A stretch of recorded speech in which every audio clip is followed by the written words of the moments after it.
Hi everybody, welcome to Third Coast Gaming Radio. Today is Tuesday, November 17th. We are episode 8. As always, I'm joined by my co-host, Austin Taylor. Yes, Bring the house hello. down. No, we cannot bring the house down. Can we... The roof is on fire. We don't need no water. Let it burn. It's me, Travis Doyle. I'm here as well. Travis Arsonist Doyle, apparently. Oh, yeah. That was my nickname in middle school. My first, one of my first Gmails was just like Pyro Nerd. And I was like, well, I should drop the Pyro at some point if I'm making this an email for professionalism. And then I'm like, well, as it turns out, you just use your name in your email. But that's fine. How's your week? Besides video game stuff, what you? Oh, before that, real fast. I'm splitting the podcast into two, just letting everyone know. We're gonna do news first, and then I got another one. It's gonna be gaming impressions. You'll see it come up on the feed. But yeah. How's your week been, Austin? What's up, man? All things considered, okay. Work is not scheduling me, as we talked about this beforehand, but work is not scheduling me. And there's just so much all the time. Yeah. Like, have you been watching any movies to keep your mind off it? Because I definitely dipped into that with my family. Yeah, I definitely did just decide to rewatch Lord of the Rings for whatever reason, and then I ended up watching Troy, the Brad Pitt, or I forget who directed that movie, but the Brad Pitt starring take on the war or the Wasn't it Ridley Battle of Scott? Troy. No, Ridley Scott didn't do that one. He did Gladiator. Yeah, he did. Yeah, he did that one. He did the Roman. Yeah, Troy is Wolfgang Peterson, who did the Neverending Story. Oh, he is a German director. Yeah. That's Enemy Mine. Have you ever seen Enemy Mine? He also directed that. It's like a no. That is a Dennis Quaid is on a planet with an alien. They're both stuck there. It's like the same plot as like an episode of Star Trek, except it's a whole movie, and it's a big parallel to like our stuff with the Soviet Union or something. But man, Lord of the Rings. I bought a Risk Lord of the Rings edition from like 2004 for $20 on eBay, and it's the trilogy version, and you have a bunch of Lord of the Rings minis in it. It's really cool. Very happy. Yeah, I know they just they're about to release that Lord of the Rings trilogy on 4K Ultra HD, and it's just I don't know if I can do that.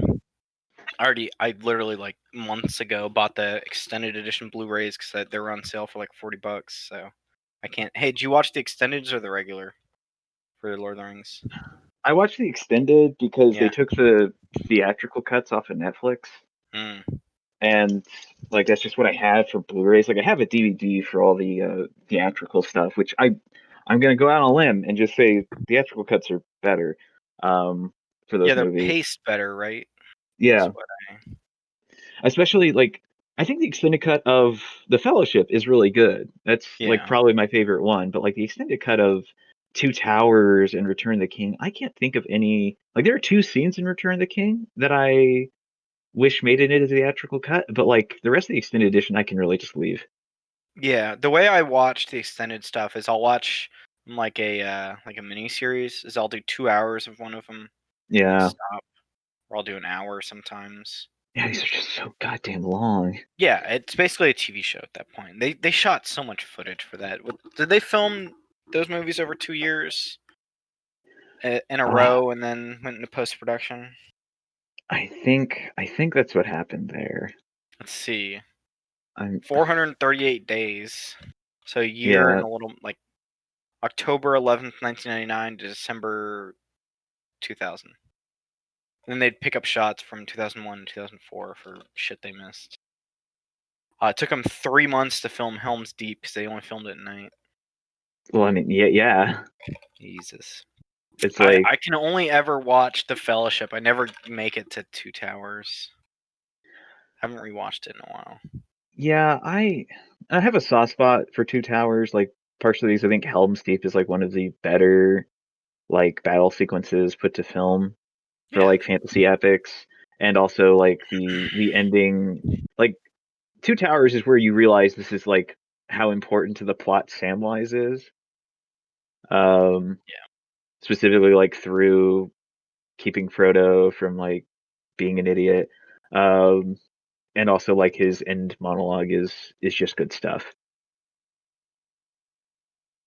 Lots of good stuff there. And Third speaking of, Coast Gaming Radio, what's up? Lord of the Rings fan cast. Oh yeah, Third Coast Gaming. I can't even think of it. Third Coast of the Rings, Third Coast of Mordor, Third Coast of Mordor. You know, it writes itself. Well, let's get into some news, man. Did you see this shit coming out where people were like vaping into their Xbox and it turned into like a meme and like fake news at the same time? Yeah, like I remember seeing like impressions, or like when the Xbox Series X like was coming out, people were like, "Can you charge your vape rig on your Yeah. Xbox?" And you can. But like the fact that people were like vaping into the console is very Yeah. strange to Spitting me. smoke out. I sent you the link in Discord. It's just like, God, it's just smoking at the top of it. It's like that, and they were doing like the ping pong thing too, where someone was, I don't know what happened with the ping pong thing, but they were like putting it into there. Yeah, well, I mean, the thing is like the fan on the top of the Xbox Series X is like strong enough to where you can levitate a ping pong off of it. Let's see if that's real or if they debunked it as. It I seems to hope show not. levitating. Who knows? I guess I I'll have hope to it. spend $500 to figure that out. But Yeah, Microsoft put out a tweet that is like, we can't believe we have to say this, but please don't blow vape smoke into your Series X. yeah. Come on, y'all, take care of your electronics. This is $500, and yeah, we want your money, but like, please. He vapes like blew the smoke at the bottom of it, and it comes out the top. God, it just looks like a chimney. It's a cool image, but I hope that I think this guy just voided his warranty. Oh yeah. All right, I wanted to get into there's this article coming out from some Japanese like tech. This one's from the Motley Fool. It's by Leo Sun. It's Sony's PS3 outsold the PS4 in Japan. And there's a lot of conversation recently from some stuff I've been watching where like the market share in Japan is pretty much only the Switch. It's like 80% of their market share is the Switch. So like PS4 did not sell that well. So I have this sales figure. The Nintendo 3DS was the best selling there so far, along with the Vita, then the PS3, then the PS4. And this is from May 11th to 18th.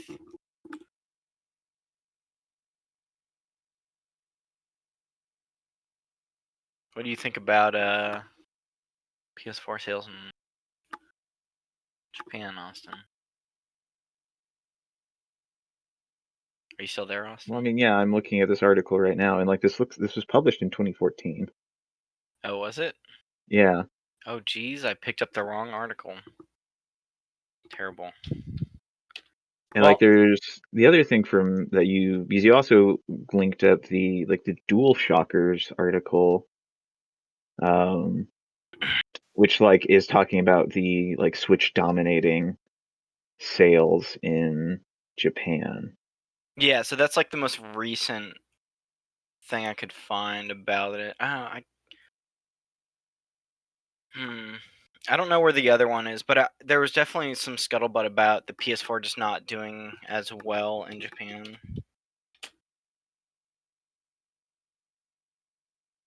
Yeah. I mean, it's not particularly like hard to believe, right? Like I think there's a lot of like the way that we here in America sort of absorb video games is very different from how like people in Japan absorb video games as it relates to like work life balance and that sort of thing. Is my understanding of it. Yeah. And there was a Bloomberg article talking about how a senior figure within PlayStation was disappointed by Japan's performance for the PS4, and they're talking about how the region was sidelined in the planning for the PS5's launch. So that I don't think they're focusing as much with the PS5 in Japan because the Switch is just so dominant there. Yeah, and that's not hard to believe like either. I think you see that coming up in like probably near the end of the PS4's life cycle. Um, once the Switch gets out there, because like this is like a very convenient, very portable console. Yeah, and That the 3DS was just so popular in Japan, and like yeah, Monster Hunter sold so well on that. Like, even though Monster Hunter World had like 10 million copies on like home consoles, they're still putting out like Monster Hunter stuff for the 3D for the Switch as well. I only bring up Capcom's Monster Hunter game because it's like a console seller. Like, there was stuff I was looking into where it's like Vita just didn't sell as well because it didn't have a Monster Hunter game.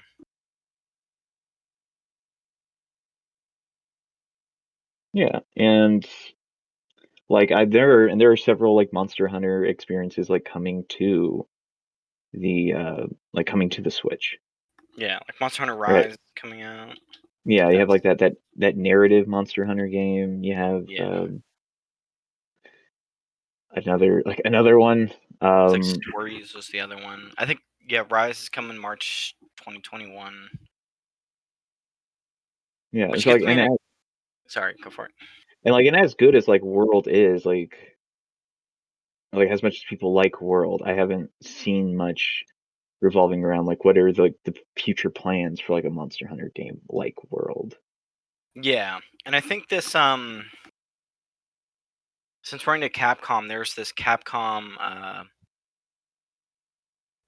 I'd call that someone hacked them, and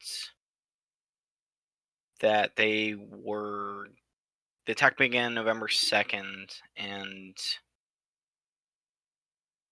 they found the launch date for Resident Evil Village, and it looked like they were talking about Monster Hunter Resident Evil Village is April 2021. Monster Hunter Stories 2 is June 2021. And there's also like a Battle Royale Resident Evil coming out. Yeah, it's I like thought there was a Monster Hunter World 2 talk in here somewhere. like you should definitely like sort of like frame this like Capcom like suffered a ransomware attack, um, and like it is like when they confirmed the attack, they said that as many as like 350,000 people might probably had their like personal information compromised. Yeah. Which is huge. This is, I would say, like there's a way to talk about like this and a way that like I've seen this be framed in some stories.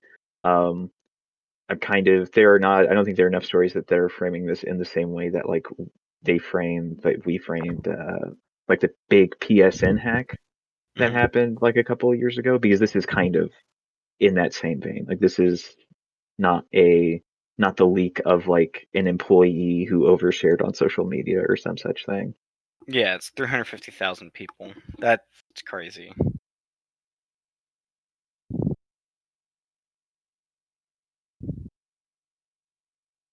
Let's see. Yeah, it's like this is all like a lot of the information was sort of from 2018 Yeah, and they is a didn't. thing. None of the at-risk data contains credit card information, which I hope that's true. Um. So yeah, that sucks. Yeah, there is like there They is like beef an up their interesting security. So small bit here um in this write up.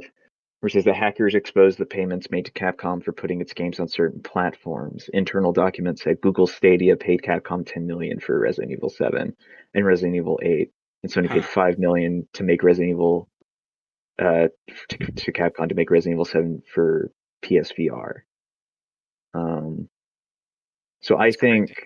I think there's actually some interesting information in here as far as like understanding the kind of money that companies throw around for, say, console exclusive like things like the PSVR feature and a timed DLC. Yeah. I think Because like that's that's something that interesting. we're seeing a lot of. Like we saw a lot of in this generation was like console exclusivity and like specific like console DLC, that sort of thing. And it's interesting to note like how much money is kind of being moved around in those types of deals. Yeah. I'm glad we can kind of see behind the curtain a little bit when they're doing stuff like that, because it's like, when you think about it, it's like, why would Capcom put Resident Evil 7 on PSVR? And as it turns out, it's because Sony was like, hey, here's 5 million, please make this for us, it'll be cool. Yeah. Pretty cool. I don't know if they made the money back, but they're trying to invest in VR. Yeah, I hope they did, all things considered. Like Resident Evil 7, I didn't play that in VR. I would not be able to handle that in VR, Just but blow your mind.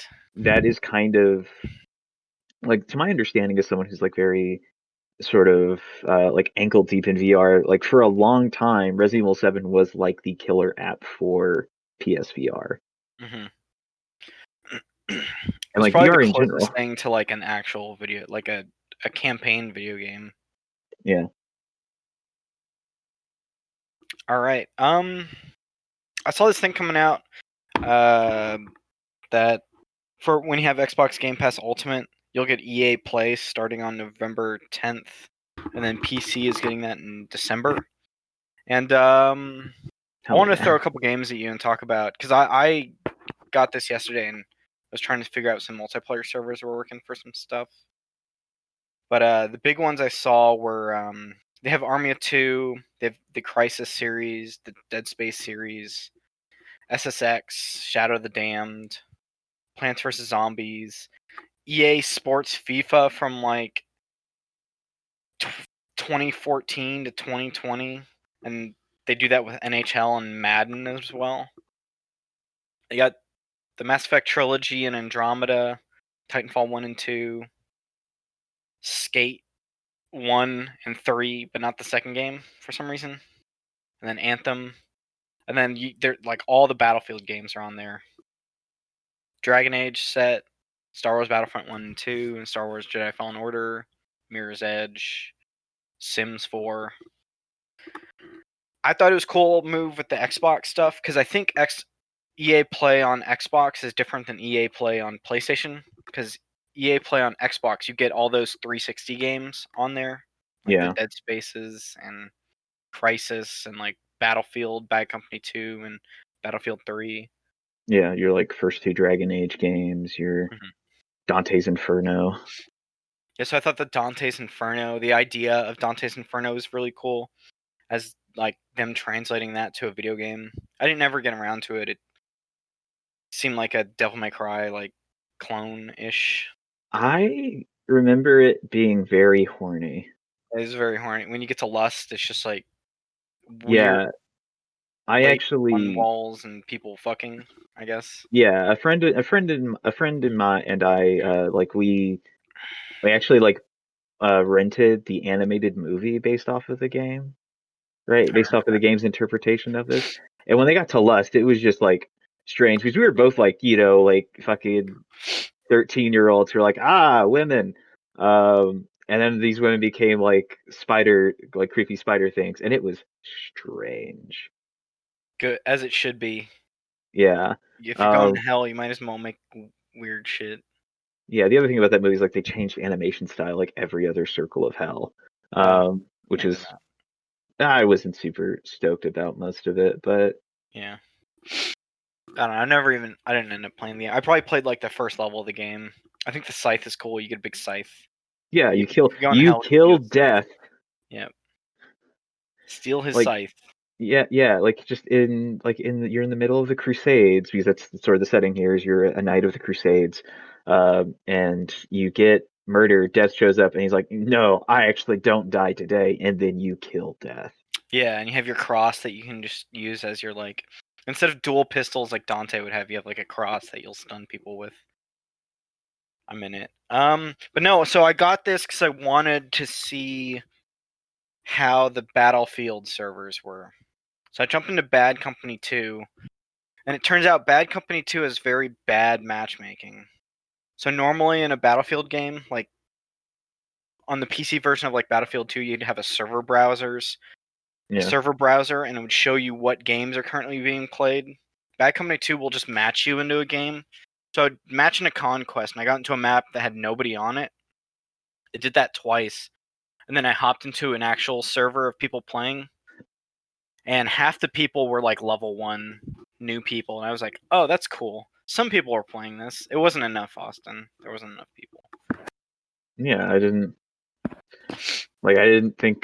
think there really will be, you know? I think a lot of this is going to be, these have relatively fun, like, single player components, with the exception of like certain uh, multiplayer specific titles, like the first Titanfall. Yeah. Um, But and that's 4 had a bunch of people playing it, which I was kind of Battlefield. surprised by. I feel like, yeah, Because that was like a console launch game, but yeah, it was like a PS4 people, launch. there were a decent amount of new people, but a lot of Battlefield people. That's the most recent modern military one, not including Hardline, which is like modern police force one. So a lot of the Battlefield community will just play Yeah, 4 because it's like not a World War II game or World War One game. yeah. I don't know. This is a good list. I think. Like, I'm looking at this list. There's a lot of sports games, so don't care too much about those. All the sports games. But like, like just the other day, I was on Origin, and I was because of playing like I was playing a bit of Mass Effect Andromeda, and I saw that like Titanfall, is something I could buy there, and I had to seriously like stop myself from like making a really stupid decision and buying the first Titanfall, which I know no one's playing. No, they're all playing. They're probably playing 2 But or maybe there are enough done. people playing the first Titanfall that like maybe I can get a sense of what that game was like. You'll probably get it. You could probably get into a server. Yeah. I think, yeah, like I'm looking at the rest of these titles, like Dragon Age games, hell yeah, like that's dope as heck. And, hey man, Game Pass just got way better. This is like 90 games. I think it's over 80 titles from the EA stuff, and this is just a bunch of good games. A bunch of the 360 games are just really good from EA. They had a Yeah. really good year that Well, yeah, they said. acquired like this is like around with the time they start like acquiring studios, and this is like before they start demanding studios like build games in this certain way, Yeah. right? Like this is like before for BioWare they start demanding they make really big and long RPGs, Hmm. because like the reaction to Dragon Age 2 wasn't very positive, despite the fact that that game rips shit so good. Um, so that's how you get like Inquisition, and that's how you get like what they're making right now, which is I guess just called the Dread Wolf Rises or something. Yeah. And like how they start including multiplayer modes into BioWare games. Like that's how you get Mass Effect 3's Horde mode and the like the multiplayer missions of Inquisition. Yeah. That's cool. What's I gonna say about this list? Oh yeah, I downloaded Dead Space 2 because I'm gonna see if that multiplayer is still active. Because they had a multiplayer mode where a certain set of people would be the human characters with their like line cutters and stuff, and then the rest of them would be the aliens fighting Yeah, the humans. Ah, that's really cool.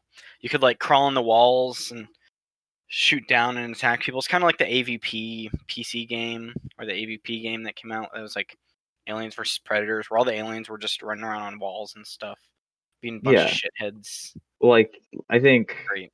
like yeah, because when that game was the thing, like that's very much like Left 4 Dead was huge, Yeah, that too. right? So that's how we get this like wave of like kind of inspired multiplayer modes where like you play as like wildly different um characters, like depending on which side you're on. Hmm. And so stuff like playing as the necromorphs, like that's cool.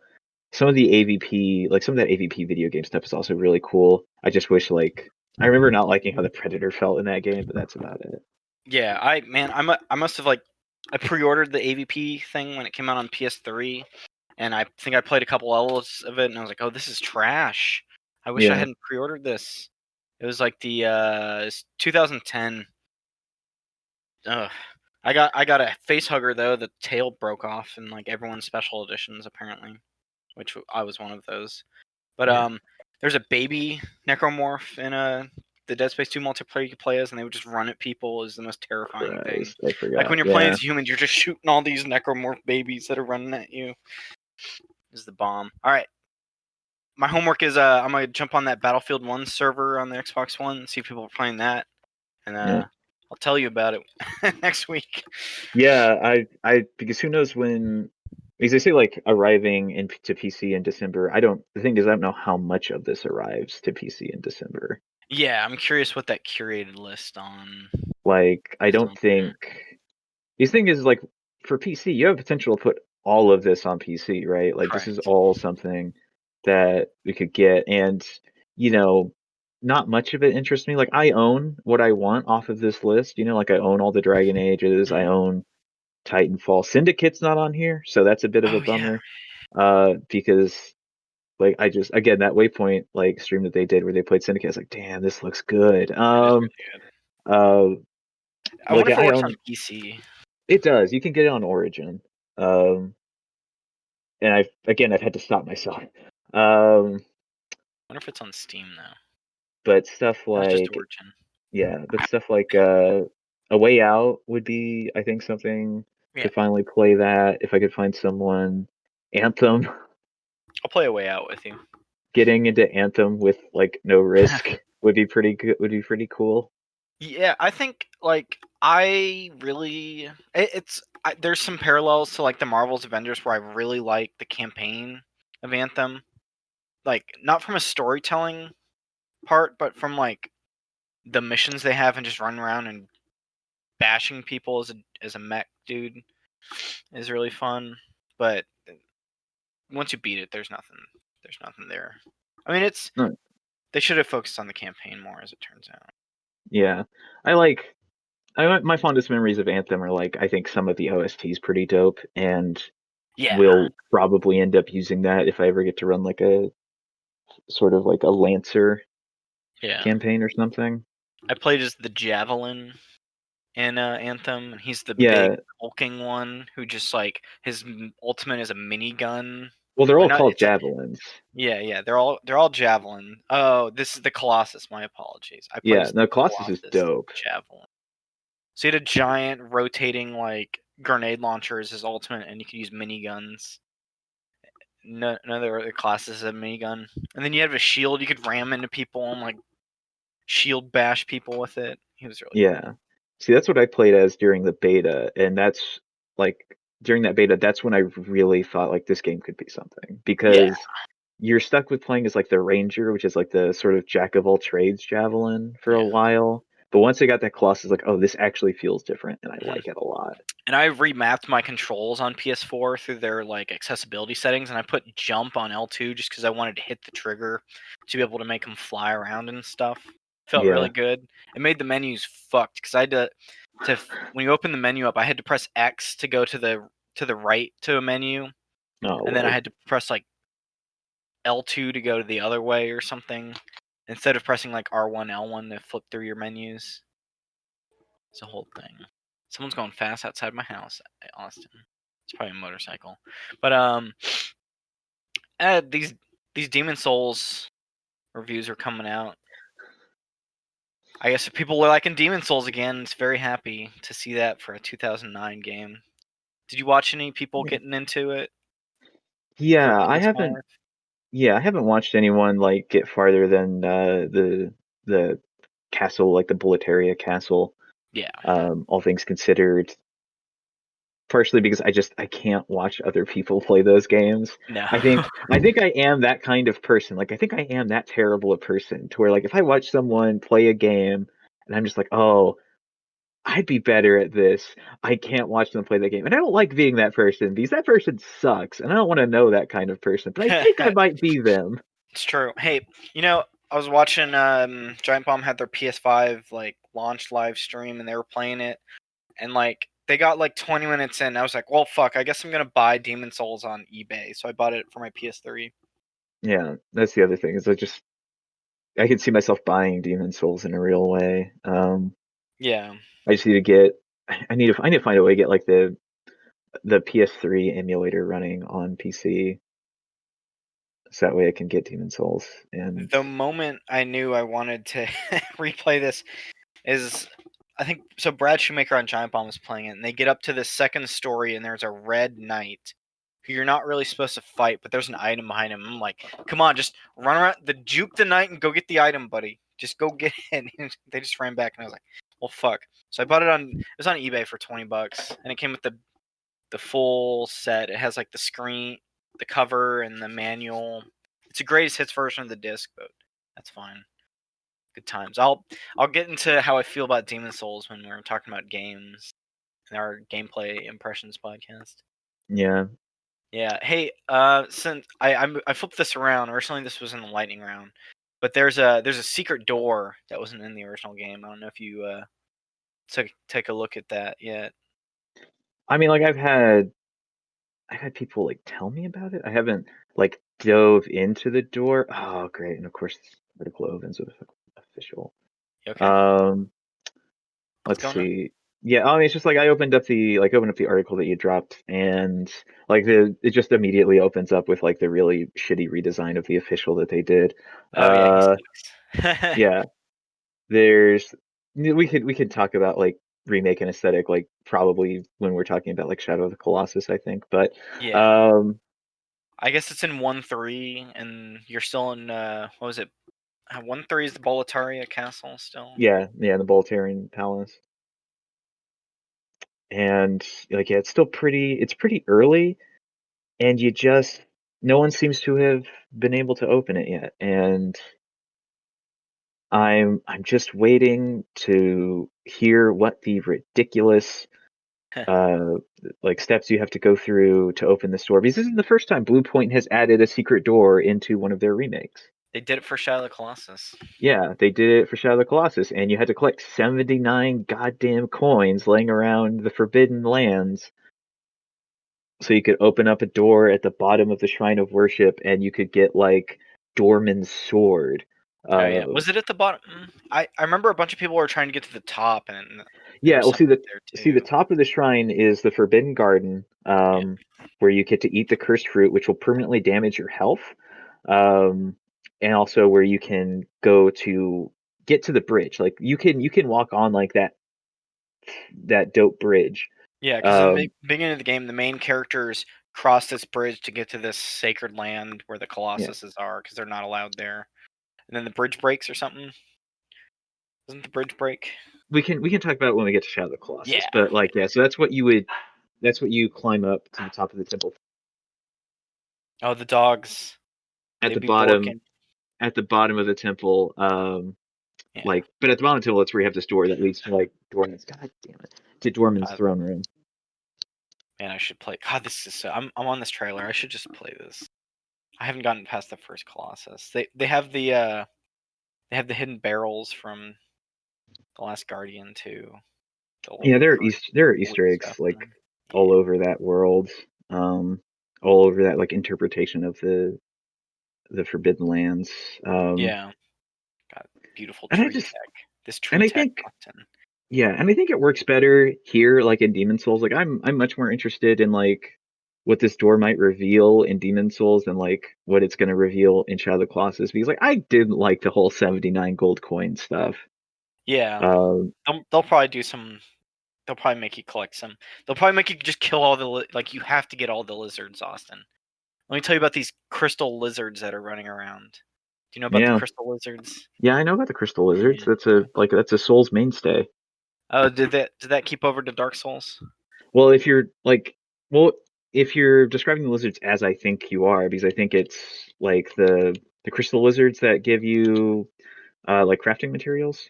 Yeah, and they'll disappear if you can't find them. Yeah, so that's yeah, okay. So I was thinking, I don't know why I was thinking the big lizards. but yeah, like the tiny little lizards in Dark Souls, like those are throughout like Dark Souls 1 and in 3. I don't know if they're in 2. Uh, but I didn't know that they were in Demon Souls. Yeah, they were in there. They sucked. They would just run away. All right, I think we got all the Demon Souls out of us. I mean, for now. For now, till you play it. Till Austin, I can feel this. I can feel the demon inside of you growing, Austin, as you keep not being able to play this game. Yeah, I mean it's whatever. Like I wish there was just a remaster on the PS4. Like that's what I want more than like Yeah. a Blue Point remake, because as I look at, I'm gonna talk about aesthetic here for a little bit. As I look at like how Blue Point redesigned some stuff, like specifically characters like the official, it's really frustrating because that character, um to sort of describe it, is a sort of very like pompous dude in like a very tattered, what was once a very fancy outfit that's now tattered. And like in the original in the original Demon Souls, he wears this like mysterious and like ominous like black obsidian mask that gives him a Oh, unnatural smile. yeah, the official. Yeah, Yeah, original official way better. and in this Where to one they find this just guy? Yeah. made this really fat phobic piece of crap. Yeah, And and they he's gave got like him like, boils on his neck. yeah, he's covered in boils, and they gave him like a shirt that is too small, right? So you can see like his stomach, Yeah. which just sucked. And Yeah. they took away the mask too. That's the other thing. Like, this is just a person now.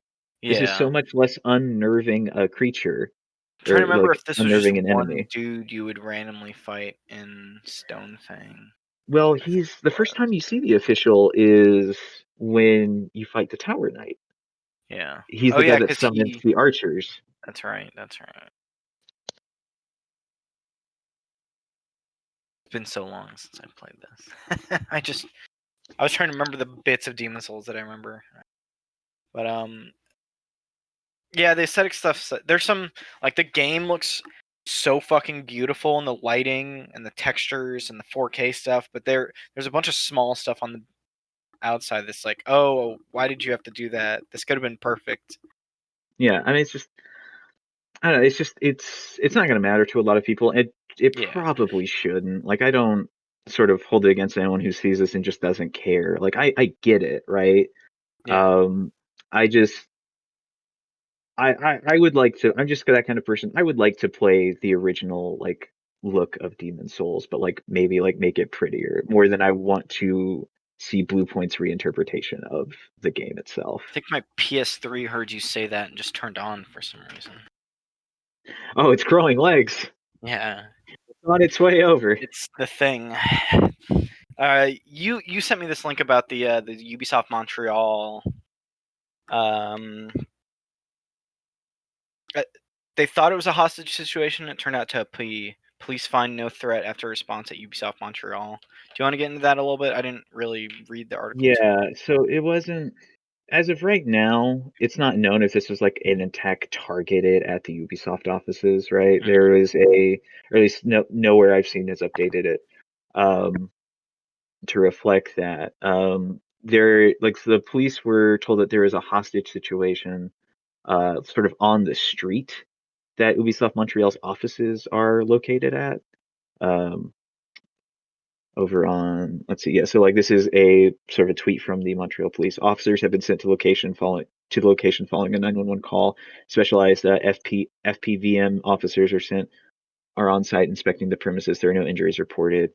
um and to my best understandings, like they were told that there's a hostage situation in the area like around these offices. So like for the better part of the morning of like November 13th, there was like this sort of this like real tension because people did not know like what was happening. Like no one knew what was happening. No one like when the within the Ubisoft offices knew what was happening at all. Um, but like authorities just sort of came in and just had to clear everyone out of the street as they sort of searched for this hostage situation. Well, Uh, I'm glad it got resolved. You know, Hopefully, we don't hear anything Yeah, if something and else actually happened. But it seems like no one it's was injured as reported. Uh, doesn't seem like again, no one was hurt, and from this Polygon article I'm reading, there doesn't seem to have been like a cause attributed to this area, like what the intents of the caller were. yeah, Um, there is a like that night. There's a larger statement published by the Montreal police. So they deployed a large number of resources to answer a call for a hostage situation in a Saint Laurent Boulevard office building, which is sort of the premises of Ubisoft Montreal offices. Um, and they just had to basically evacuate everyone from like that entire boulevard. yeah. Well, I'm glad it got settled. Deathloop got a release date. That was something you sent me in our Google Doc. This is their Arcane Studios. It looks like it got delayed. It was originally going to be late 2020. It's now going to be May 2021. And this is was this the one that's a PlayStation exclusive?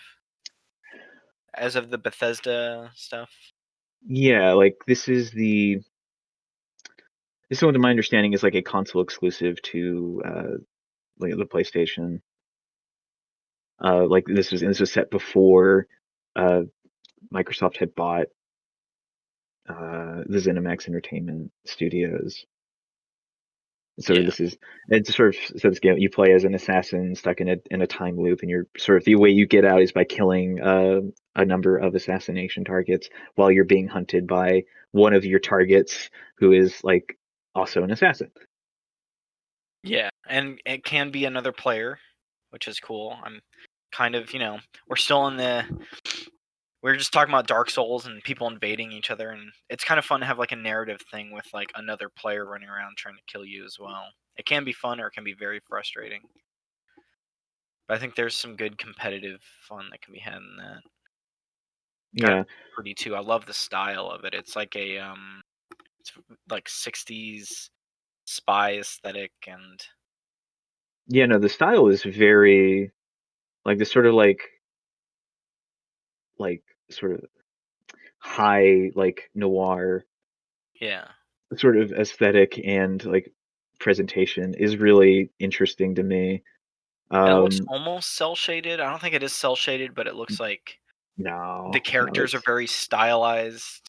yeah, Like they have rough like edges or like straighter polygons, kind of like the guys in the dog masks in this trailer I'm watching. Like the snout is very straight and like you can see the lines on it. yeah, and like this is as far as like Arcane Studios, like their games being like previous games being, to my knowledge, like Dishonored Mm. and Prey.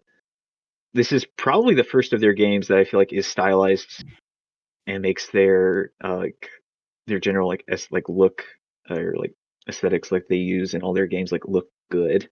Um, I'm not particularly like I don't like the look of like their other games that I've played, but like this looks like I like the style of this, and it's really doing it for me.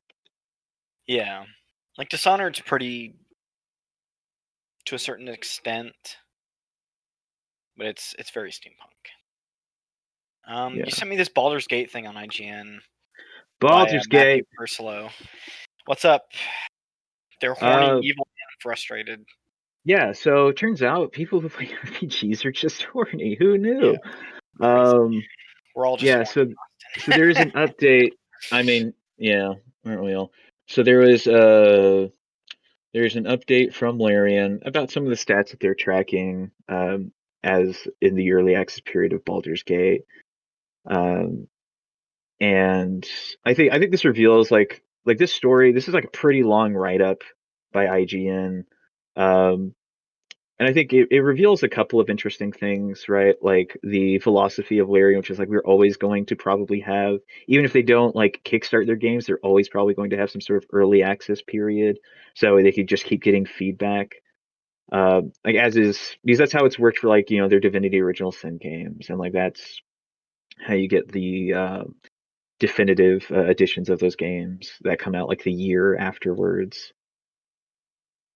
Uh, And so like as like Sven Viki's going through like a couple of stats, he reveals that like a lot of people are romancing companions, despite the fact that I think a lot of people are also like talking about their general like kind of general dislike for some of the companions, because all the companions that they've rolled out are either within like the D&D alignment sort of scale, are either like in the neutral category or evil. And he reveals like kind of later into this write-up that they are going to be rolling out like more companions. Can I get chaos good, please? Yeah, chaotic is yeah, so chaotic good is a thing. Um and I hope they make that kind of character, because that's like the kind of character I play usually is just a chaotic good, because I don't want to make a lawful good character. Lawful Or good is like so boring. yeah, lawful good's boring. I also just don't think like that's just where I am with like my current political beliefs of like law does not equate to morality. That sort of Yeah. thing. Um Yeah, it's like Vinky's like said, like we've only put the evil and the neutral ones out there. We haven't put any of the good characters in yet, so I think that will balance that. So I'm interested in seeing like what their good aligned characters look like and like what they consider those people to be. Because there are a lot of like there are a couple of characters who I would encounter in early access. Like, man, I wish you could join me. You're cool stuff. Um, Hopefully, maybe later they will be companions. That would be pretty dope. Yeah. Cool. There's I another hope to hear thing. more from Baldur's Gate when you get back into it. Yeah, there's another thing about So here where they revealed something. Okay, the other thing here is that they're going to look into making a mode that makes dice rolls uh, less random, right? Like there's a bit here where Vinky talks about making a mode where the dice are kind of loaded in your favor, which I think which I think is good. I yeah, think for like the for single player experience, it's like, hey, don't make me lose everything. yeah, yeah, like the thing because like the thing that makes like D20, I don't necessarily think like D20 works all that well um as like the main die that you use. I think that's why like I find myself drawn more towards tabletop RPGs like Dungeon World and things that sort of use power that sort of use Apocalypse World type mechanics where mostly you're rolling like 2d6s or a d12 to determine outcomes. And like the general like D20 thing in Baldur's Gate 3 right now, it does feel really random because you can't level yourself up enough to the point where you can increase your attributes to really give you an edge. In a lot of checks, like in a lot of like charisma checks, you're probably at best going to get +2 unless you can find other modifiers out in the world that are all temporary. So I'll be interested in seeing what they do to like make this a bit less random, and like how that changes their sort of approach to making these check like decisions and how important like dice rolls are. Well, moving on. There's Twitch had their GlitchCon going on. Was it Yeah. last week? Is it still going on right now? No, it's not going on Took right place now. November 14th. Yeah, so this was like over for like a couple of days. Like Twitch had this like GlitchCon sort of event where it was basically a big ad for Twitch, right? Like this is essentially what this is. Like they want to sort of say or show that they are fostering a diverse and positive community on Twitch, uh, which I don't know, you know, it's like yeah, sure, because they do very little on a general like on a day base the day blah, on a day to day basis. Twitch does very little to actually like rein in like some of like the groups and communities that form on its platform in a real way. Yeah, and I know they Uh, were having some problems with the DMCA from music labels, like not wanting people to put their music in their stuff, or even like video games that had like soundtrack licensed soundtrack that they're supposed to be able to use. We're getting like DMCA notices. Yeah, Cease and desist. yeah. So like this is Oh, like comes after be right like a back. I'll couple let of you weeks. talk about it. Yeah, yeah. So like GlitchCon comes after like a number of weeks where Twitch is like really cracking down on DMCA takedowns, because the sort of background here is that the music industry is basically came calling, and once it's cut, right, of like its music being like rebroadcast and redistributed like over these streams. So Twitch's response to that is is to give out a number of DMCA takedowns, uh, or like notices of DMCA takedowns that like apply to things from like soundtrack music, like in-game soundtrack music, to the regular things like third-party music that streamers bring on to their streams to liven up the environment. And they don't really address like what's going on with DMCA takedowns right now. They addressed it like a little.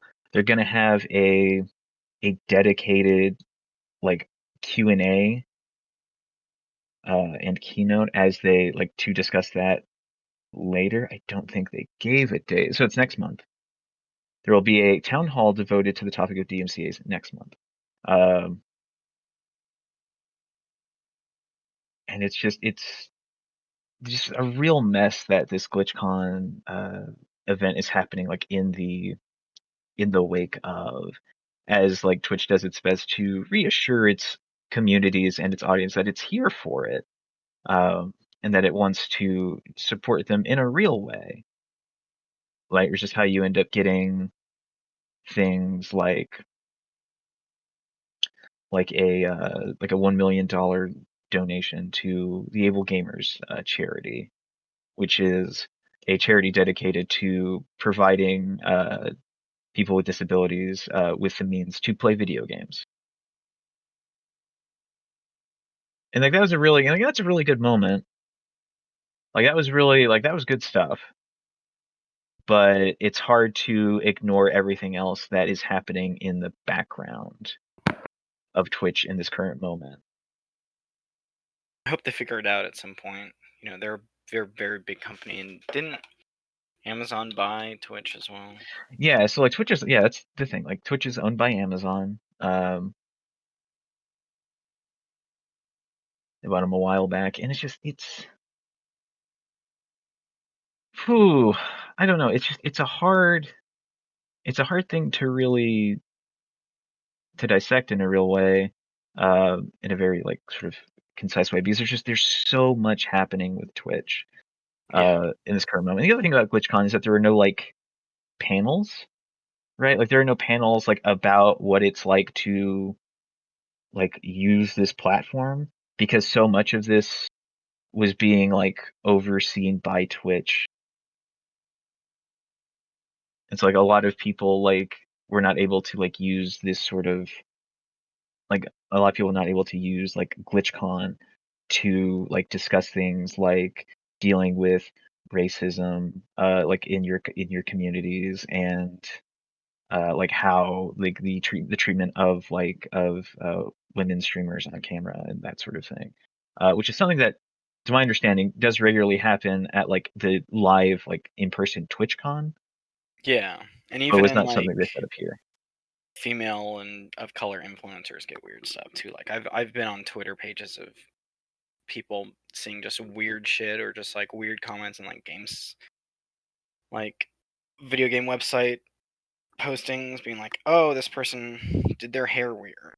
Why the fuck are they dressed like that?" Yeah, Just gross comments. yeah. And so like panels like usually give people like a place to like discuss that, talk about it, Yeah. and like sort of process all that. And that wasn't here at GlitchCon. Yeah, so I hope they Uh find a way to like have a panel, be it like, you know, something akin to like a Zoom call of, "Hey, here's your three panelists. People can watch them have their discussion." Because it's possible you can set it up. They just didn't take the time to.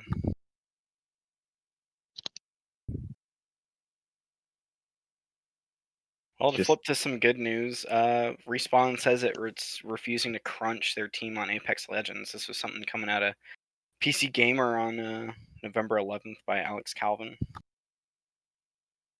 Did you take a look into this? Austin, you still there? No, sorry. Yeah, I was muted for a second. Am I muted? No, I'm not muted. No, I'm muted. I muted for a bit. Sort of dogs keep going off. So Chad Grenier was talking during a Reddit AMA and was talking about how, here's the quote, "We also refuse to crunch the team, so we'll probably be making the content slower than if we worked a 15-hour day, but that's not something we're willing to do. We've nearly doubled our size since launch to accommodate the content demands, so we're trying to bring you quality content at a healthier pace." Because they're saying it's extremely slow with updating right now during the pandemic. Yeah. Which, that's good to hear. You know, what do you think? Yeah, I mean, I think like the thing is like the story for Apex Legends, how it's like always kind of been presented. This gives Respawn, like, this is so successful enough that it gives like Respawn like space to sort of take a bit longer to dole out these updates to it, so that way they don't have to like crunch and sacrifice the like mental and emotional and physical well-being of their employees. Yeah, and they can put out a statement about how, you know, they are making this game without crunching. It is possible, you know, and they are still it is still a popular game. Yeah, and I mean, I'm pretty sure like I didn't really speak about it, but I do pretty relatively sure that like before this game like released, they were crunching it out, is my understanding. And like I wouldn't be surprised if they were, but like once it's like hit, I think they were able to like back away from doing like updates in the same way that like Fortnite updates, you know, like these like very constant sort of thing. And like that has like led to some points in time for like I think like not Apex's like where their user base doesn't like kind of like drops a bit, not like ever to dangerous levels, I don't think, but it's a bit less like consistent with its, like how many people like are on Apex as compared to like Fortnite. Yeah, and Fortnite is just inherently got the popularity train more Yeah, than it has Apex. it has the popularity and like the lack of any sort of like specific like aesthetic, so that way you can keep doing like stuff like the Marvel events and such. Whereas I don't think you could like make stuff like that work here in Apex. Yeah. All right, we are in the lightning round. Let's begin it. You know, there's a complete Neo collection with Neo 1 and 2 coming out. What is it? It's coming to PS5. The pack. What's going on with this, Austin? I guess Austin disappeared, but that's okay. Hello. Okay, I'm here. Oh, hey, what's up? Yeah, sorry, dogs just keep... So it's available on PS4 for the Neo 2 Complete Edition, and the Neo Collection is available on PS5, remastered for PS5 as well. Support 40K, 120 FPS, and faster load times. Yeah, so like this comes with the fact that like Neo 2 is getting a complete edition that will be available on PS4. And then you'll be getting like the remastered games on PS5, which is going to come with like everything for those games. And I think like, it's interesting thing to know because this is, to my understanding, it's just been like PlayStation exclusive for a while, and I think this is probably like I think the start of a very long like couple of years where we're just seeing a lot of remastered editions of games be re-released onto PS5. Yeah, that should be cool. I wish I got into them more. You sent me a link on this. Mass Effect modders have been unofficially remastering the trilogy for years, and they had their own N7 modding day come out where they put out a showcase of the different mods they were working on, right? Yeah, so the article I linked here is a Rock Paper Shotgun article written by Imogen Beck-Helling. And so like when we talked about Mass Effect, we talked about N7 Day News last week. Mm-hmm. And like during our discussion, it just kind of like it kind of became like I think the sort of opinion, or at least the opinion that I shared, was that I can't imagine a reason to go back to the remastered, like to a remastered edition of this trilogy for any reason, Hmm. because I have access to this on PC.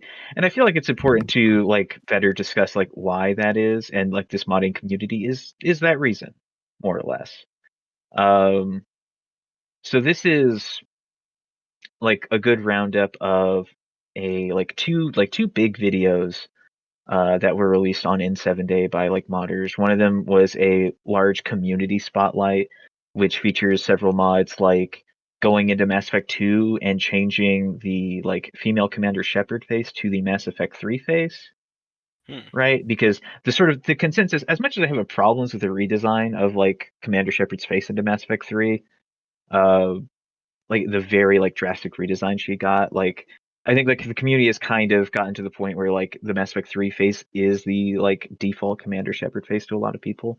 So Yeah, like so now there's like work to get that face into like Mass Effect 1 and 2 that's been completed. Um the yeah, the cool redhead. highlight, yeah, the cool redhead Commander Shepard. It's, And then they added the female. They let Femme Shepard do romance options with Miranda and Jack, which weren't yeah. for Guy Shepard.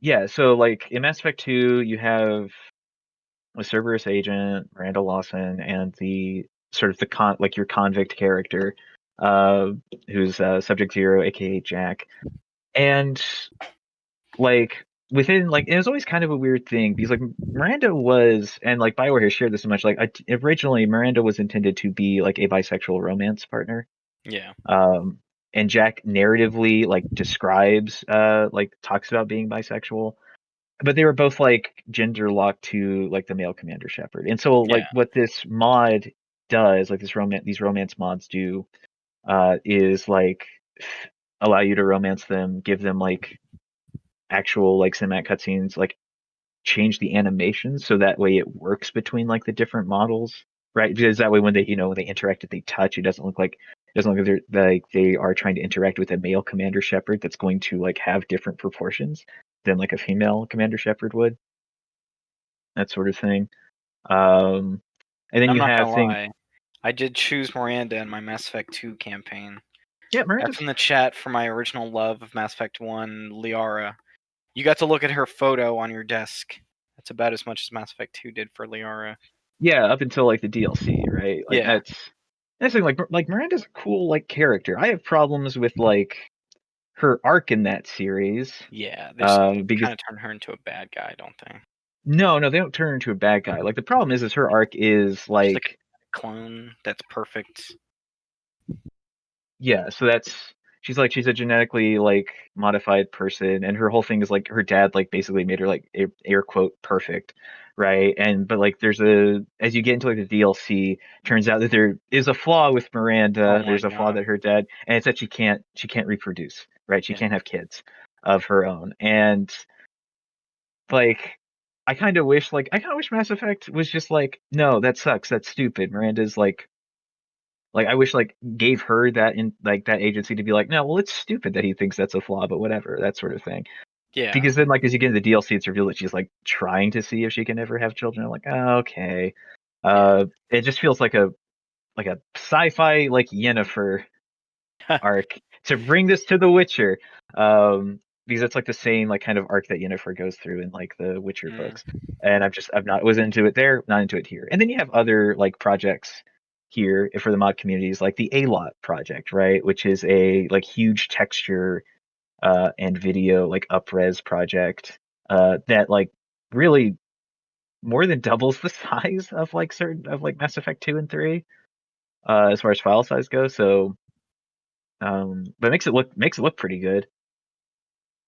And then you have other things like through this mod like showcase, and the things that I'm most excited about are like the final updates to the expanded galaxy mod, Hmm. which like really makes Mass Effect 3 feel reactive, like because what it changes is like the galaxy map in 3, and like makes like uh gives you like faction maps basically, right? So like the Reapers, as they come into the galaxy, they're claiming more and more systems, on the galaxy map, and you have like a couple like maps systems where Cerberus is taking control, and then you have like the rest of it where it's kind of like the Systems Alliance and your allied forces are trying not to lose.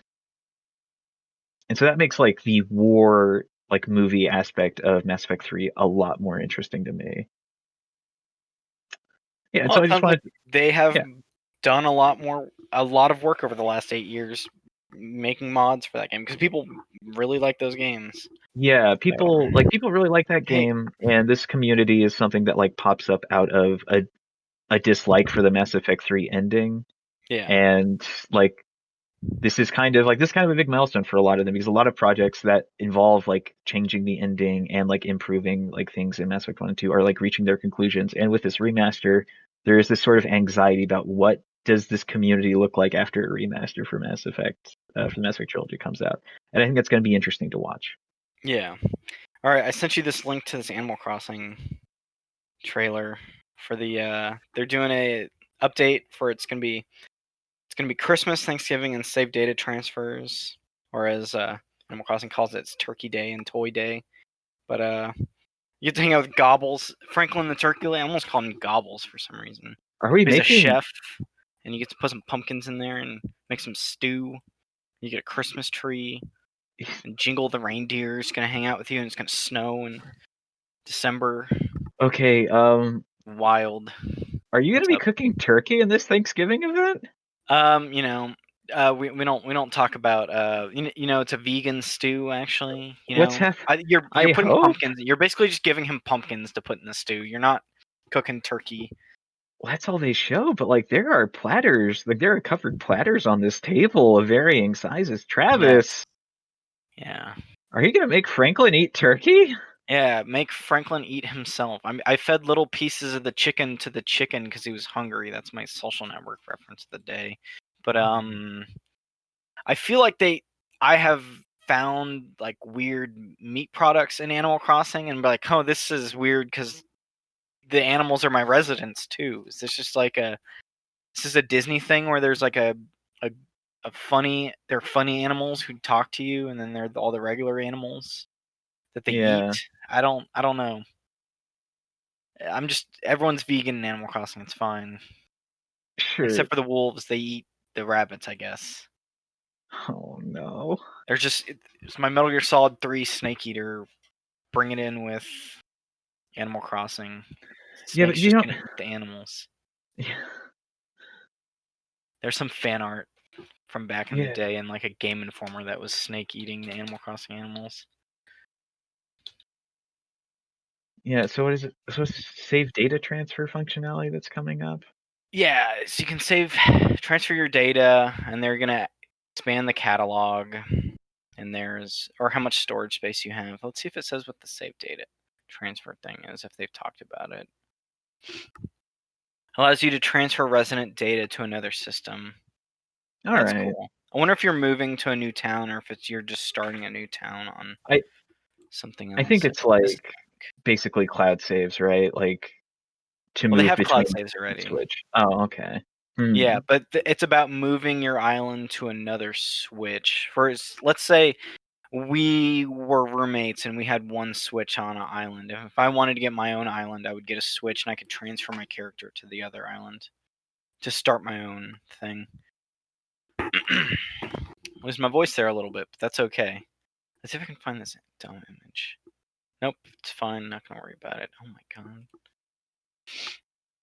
All right. I think was that the last thing on my lightning round thing? I think it is. Okay, that is the end of the episode. If y'all want to send us some emails, we'll probably do emails in the news one. Maybe we'll do it in gameplay impressions. But yeah, hit me up at thirdcoastgamingradio2@gmail.com. Where can everyone find you at, Austin? Yeah, on Twitter you can find me at beardless2, TWO2. And I am at Travis23Doyle. Thank you very much for joining us. Hope you all have a wonderful day. Talk to y'all later.